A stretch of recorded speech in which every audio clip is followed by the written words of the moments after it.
जय माता दी। आप सभी को रामनवमी और दशहरे की हार्दिक शुभकामनाएं। इससे पहले देवी भागवत पुराण में आपने सुना था कि किस प्रकार भगवान विष्णु योग निद्रा के अधीन हो गए थे और श्री ब्रह्मा जी ने उनकी स्तुति करके उन्हें जागृत किया था। आज सुनिए मधु कैटभ के साथ भगवान विष्णु का युद्ध। भगवती की स्तुति से भगवान के द्वारा मधु कैटभ का सम्मोहन और भगवान विष्णु के द्वारा उनका वध।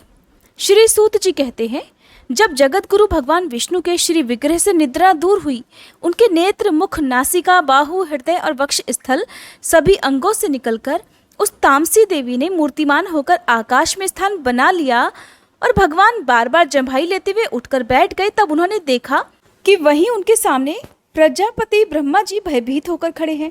फिर तो महान तेजस्वी श्री विष्णु मेघ की तरह गंभीर वाणी में उनसे कहने लगे, पद्मयोनि ब्रह्मा जी, आप जब तब छोड़कर यहाँ कैसे आ गए?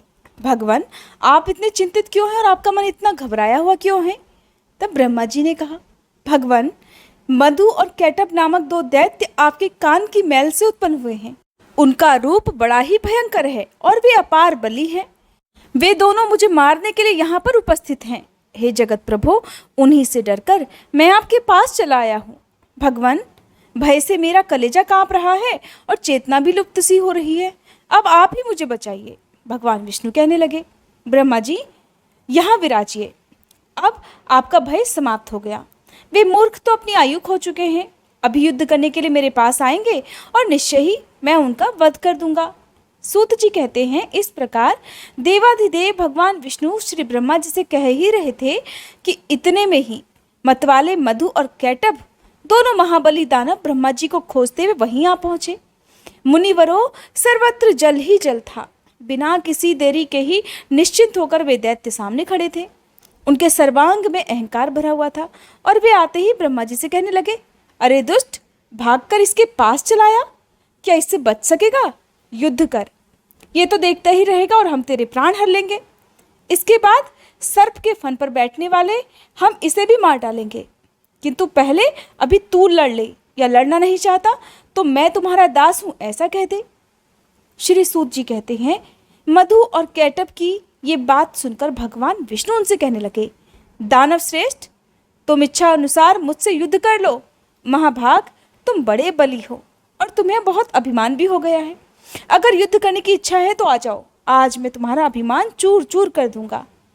सूत जी कहते हैं, भगवान विष्णु के वचन सुनकर मधु और कैटभ की आंखें क्रोध से लाल हो उठी।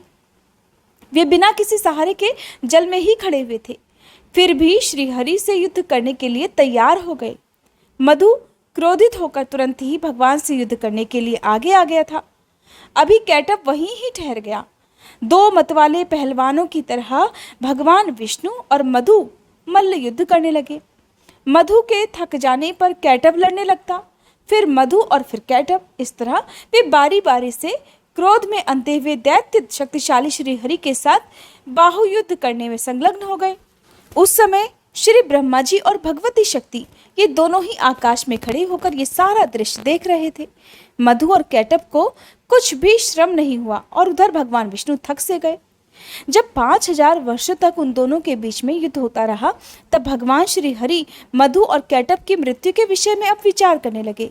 सोचने लगे, अरे, मैंने तो 5000 वर्षों तक युद्ध किया, फिर भी इन भयंकर दानवों को बिल्कुल थकान नहीं हुई और मैं थक गया। ये तो बड़े ही आश्चर्य की बात है। मेरा बल और पराक्रम कहाँ चला गया और ये दानव सदा स्वस्थ ही कैसे रह जाते हैं? कौन सा ऐसा कारण इस समय उपस्थित हो गया? अब श्री हरि बड़े चिंतित, कैसे मधु और कैटभ को मारा जाए, बड़े सोच विचार में मगन हो गए। उन्हें इस प्रकार चिंतित देखकर मधु और कैटभ को बड़ा हर्ष हुआ। तब वे मतवाले दानव मेघ की तरह गंभीर वाणी में कहने लगे, अरे विष्णु, अगर तुझ में बल नहीं रहा और युद्ध करने से थकान आ गई तो मस्तक तक हाथ जोड़कर ये कह दे कि अब मैं तुम लोगों का दास बन गया। महामते, अगर ये भी ना सही लगे तो और अगर कुछ शक्ति अभी बची हो तो आ, फिर युद्ध कर। तुझे तो हम मार ही डालेंगे और साथ ही इस 4 मुख वाले ब्रह्मा के भी प्राण हर लेंगे। सूत जी कहते हैं, महाभाग श्री विष्णु अगाध जल में विराजमान थे। मधु और कैटभ इस तरह उन्हें खरी खोटी सुनाने लगे। उनकी बात सुनकर भी भगवान विष्णु शांति पूर्वक मधुर वचन में कहने लगे। भगवान बोले, जो थक गया हो डरा हो, जिसके हथियार गिर पड़े हो, स्वयं गिर गया हो, अथवा अभी जो बालक हो, इन पर शूरवीर पुरुष कभी प्रहार नहीं करते। यही सनातन धर्म है। इस युद्ध भूमि में मैंने 5000 वर्षों तक युद्ध किया और मैं अकेला हूं, और समान बल वाले तुम दो भाई एक तरफ लड़ रहे हो। तुम दोनों समय समय पर तो जैसे विश्राम कर लेते हो, वैसे ही मैं भी अब कुछ विश्राम करके फिर युद्ध करूंगा। इसमें क्या संदेह है? माना कि तुम दोनों महान मत वाले शूरवीर हो, फिर भी कुछ समय तो जरा ठहरो, तब तक मैं विश्राम कर लूं, फिर न्यायपूर्वक युद्ध करेंगे। सूत जी कहते हैं, भगवान विष्णु का यह कथन सुनकर दानव श्रेष्ठ मधु और कैटभ शांत हो गए। फिर युद्ध होगा ऐसा निश्चय करके कुछ समय के लिए वे दूर जाकर खड़े हो गए। इधर चतुर्भुज भगवान विष्णु ने देखा मधु और कैटभ यहाँ से बहुत दूर चले गए हैं। तब उन्होंने आखिरकार इनकी मृत्यु क्यों नहीं होती, इसका कारण सोचा।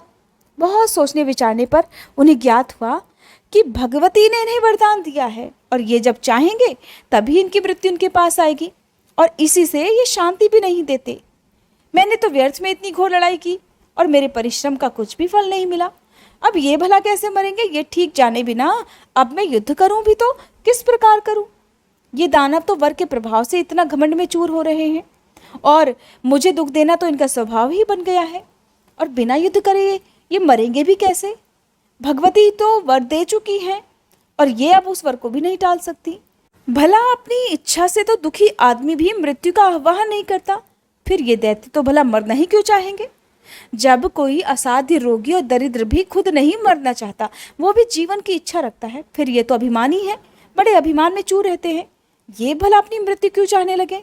अतः मैं अब सभी मनोरथ पूर्ण करने वाली उन विद्यामयी शक्ति की शरण में चलूं, क्योंकि अब उनके प्रसन्न हुए बिना कोई कार्य सिद्ध ही नहीं हो सकता। इधर भगवान विष्णु ये सोच रहे थे, इतने में ही मन को मुग्ध करने वाली भगवती योग निद्रा के उन्हें दर्शन हुए। उस समय वे कल्याणमयी देवी आकाश में विराजमान थी। आनंदमय भगवान श्री हरि को ज्ञान तो था ही। उन्होंने बड़े ही रहस्यपूर्ण शब्दों में मधु और कैटभ का संहार होने के लिए भगवती भुवनेश्वरी की स्तुति प्रारंभ कर दी। भगवान विष्णु के स्तुति करने पर देवी मुस्कुराकर कहने लगी, हे श्री हरि, आप तो देवताओं के स्वामी हो। हे हरे, अब पुनः युद्ध करने में तत्पर हो जाओ। अब ये दोनों शूरवीर दानव ठक्कर मारे जा सकेंगे। मेरी वक्र दृष्टि से अवश्य ही अब ये मोह में पड़ जाएंगे। नारायण, मेरी माया से मोहित हो जाने पर आप शीघ्र ही इन्हें मार डालना। सूत जी कहते हैं, भगवती की प्रेम रस से सनी हुई वाणी सुनकर भगवान विष्णु युद्ध भूमि में आकर फिर से खड़े हो गए। वे महाबली दानव तो बड़े ही विचारशील थे। अब युद्ध की इच्छा से वे भी सामने उपस्थित हो गए। भगवान विष्णु को सामने देखकर उन्हें बड़ा हर्ष हुआ। बोले, चार भुजा वाले विष्णु, ठहरो ठहरो और युद्ध करो। तुम्हें लड़ने की इच्छा है तो है, अब हार और जीत में प्रारब्ध प्रबल होता है, ये निश्चय जानकर अब तो तुम्हें युद्ध में लग ही जाना चाहिए। बलवान तो सदा विजयी होता है, किंतु कभी कभी भाग्यवश दुर्बल भी विजय पा लेता है। इसलिए महात्मा पुरुष को ये चाहिए कि किसी भी परिस्थिति में हर्ष या फिर शोक न करे। मैं सदा से दानवों का शत्रु हूँ।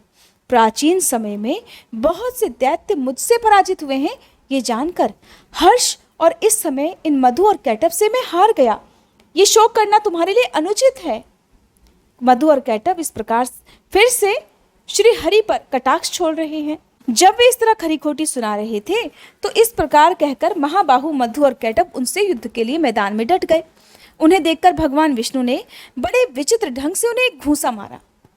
बलाभिमानी उन दैत्यों ने भी भगवान पर घूंसों से चोट पहुंचाई। यों परस्पर घोर युद्ध होने लगा। लड़ते लड़ते उन अपार बलशाली दानवों को देखकर भगवान श्री हरि ने कातर भाव से अब भगवती की ओर दृष्टि फेरी। उन्होंने बड़ी करुणा से भगवती की ओर देखा कि देवी अब तो मदद करो। श्री सूत जी कहते हैं, उस समय भगवान करुणा रस से भीग से गए थे। उन्हें देखकर भगवती ने अट्टहास किया। उनकी आंखें लाल हो गई थी। साथ ही उन्होंने कामदेव के बाणों की तुलना करने वाले अपने कटाक्ष भरे नेत्रों से उन दैत्यों को आहत कर दिया। भगवती मुस्कुराती हुई तिरछी नजरों से उन दैत्यों की ओर देख रही थी। उनके उस अवलोकन में प्रेम और मोह भरे थे। फिर तो भगवती की तिरछी चितवन को देखकर दुरात्मा मधु और कैटभ तुरंत ही मोहित हो गए। मदन शरों से उनका मन व्यथित हो गया। ये कैसा मनोहर अद्भुत दृश्य सामने आ गया। ऐसा मानते हुए वे दोनों अपनी विस्तृत छटा दिखाने वाली देवी की ओर देखते ही रह गए। भगवान विष्णु तो काम साधने में सतर्क थे ही। वे देवी के अभिप्राय को देखकर समझ गए कि अब समय आ गया है और ये दैत्य मोहित हो चुके हैं। फिर तो हंसकर मेघ की तरह गंभीर वाणी में उन्होंने मधुर शब्दों में कहा, वीर, तुम्हें जो इच्छा हो वर मांग लो। मैं तुम्हारे युद्ध कौशल से अत्यंत प्रसन्न होकर अवश्य ही वर देने को तत्पर हूं। प्राचीन समय में युद्ध करने वाले बहुतेरे दानव मेरे सामने आए, किंतु मैंने तुम्हारे समान ना तो किसी को देखा और न सुना ही। तुम तो बड़े ही अनुपम और बलवान हो, इसलिए मैं तुमसे बहुत प्रसन्न हूं। अपार बलशाली दानवों, अब तुम दोनों भाइयों की इच्छा मैं अवश्य ही पूर्ण करूंगा। श्री सूत जी कहते हैं, उस समय मधु और कैटभ काम से आतुर थे। उन्हें तो अपने बल का अभिमान था ही। अब जगत को आह्लादित करने वाली भगवती महामाया सामने विराजमान थी। भगवान विष्णु का वचन सुनकर भी दानवों की आंखें देवी की ओर ही लगी रहीं। अभिमानी वो दैत्य अब भगवान श्रीहरि से कहने लगे, विष्णु, हम मांगने नहीं आए हैं, तुम हमें भला क्या दे सकोगे? देवेश, तुम्हें तो हम ही देने को तैयार हैं। हम याचक नहीं, हम तो उदार दाता हैं। ऋषिकेश, तुम्हें जिस वर की इच्छा हो हमसे प्रार्थना करो। वासुदेव, तुम्हारे इस अद्भुत युद्ध से हम बड़े प्रसन्न हैं। मधु और कैटभ की बात सुनकर भगवान विष्णु ने कहा, अगर तुम लोग अब मुझ पर प्रसन्न हो और वर देना ही चाहते हो तो बस अब आप दोनों मेरे हाथों से मौत स्वीकार कर लो। सूत जी कहते हैं, भगवान विष्णु की इस बात को सुनकर मधु और कैटभ महान आश्चर्य में पड़ गए। वे तो अब हम ठगे गए कहकर खड़े हो गए। उनके मुख पर अब शोक की घटा घिराई। चारों ओर जल भरा था और कहीं पर भी प्राकृतिक भूमि नहीं दिख रही। अब वे मन में विचार कर भगवान श्री हरि से कहने लगे, जनार्दन, तुम तो देवताओं के स्वामी हो। तुमने भी पहले वर देने की बात कही। तुम कभी झूठ नहीं बोलते, इसलिए अब तुम हमें वर दो और अपना संकल्प निभाओ। माधव, हमारा वर यही है कि जल शून्य विस्तार वाले स्थान पर, अर्थात जिस जगह पर जल ना हो उस जगह पर हमारा वध करो। हमने तुमसे मृत्यु स्वीकार कर ली, किंतु तुम भी वचन का पालन करो। तब भगवान विष्णु ने सुदर्शन चक्र को याद किया। साथ ही वे हंसकर कहने लगे, महाभाग, जल शून्य विस्तृत स्थान पर ही तुम्हें मार रहा हूं। ऐसा कहकर देवाधिदेव भगवान विष्णु ने अपनी विशाल जांघें फैलाकर जल में ही खड़े होकर जल रहित स्थान मधु और कैटभ को दिखा दिया। साथ ही कहा, इस स्थान पर जल नहीं भरा है, अब तुम अपना मस्तक दे दो। आज से मैं सत्यवादी रहूंगा और तुम भी सत्यवादी रहोगे। भगवान का ये कथन सुनकर उसकी सत्यता पर वे विचार करते रहे। इसके बाद अपने 4000 कोस वाले विशाल शरीर को उन्होंने स्वयं मृत्यु के मुख में डाल दिया। उस समय भगवान ने अपनी जंघाएं सटा ली। ये देखकर मधु और कैटभ को बड़ा आश्चर्य हुआ। उन विचित्र जांघों पर मस्तक रखने के लिए भगवान ने दैत्यों से कहा और उन्होंने मस्तक रख दिए। तब भगवान विष्णु ने उनके मस्तकों को अपने सुदर्शन चक्र से काट डाला। फिर मधु और कैटभ के प्राण पखेरु उड़ गए। उस समय सारा समुद्र उन दैत्यों के रक्त से और मज्जा से व्याप्त हो गया। मुनीश्वरों, तभी से पृथ्वी का नाम मेदिनी भी पड़ गया। इसीलिए मिट्टी खाना निषेध माना जाता है। हे मुनिवरों, आप लोगों ने जो पूछा था वह सारा प्रसंग भलीभांति विचार कर मैं कह चुका। इसलिए अब वे के पुरुषों को ये उचित है कि वे विद्या स्वरूपिणी महामाया की ही सदा आराधना करें। सभी देवता और दानव भी उस परम शक्ति की ही उपासना करते हैं। त्रिलोकी में भगवती से बढ़कर कोई भी देवी देवता नहीं, ये बात सत्य है।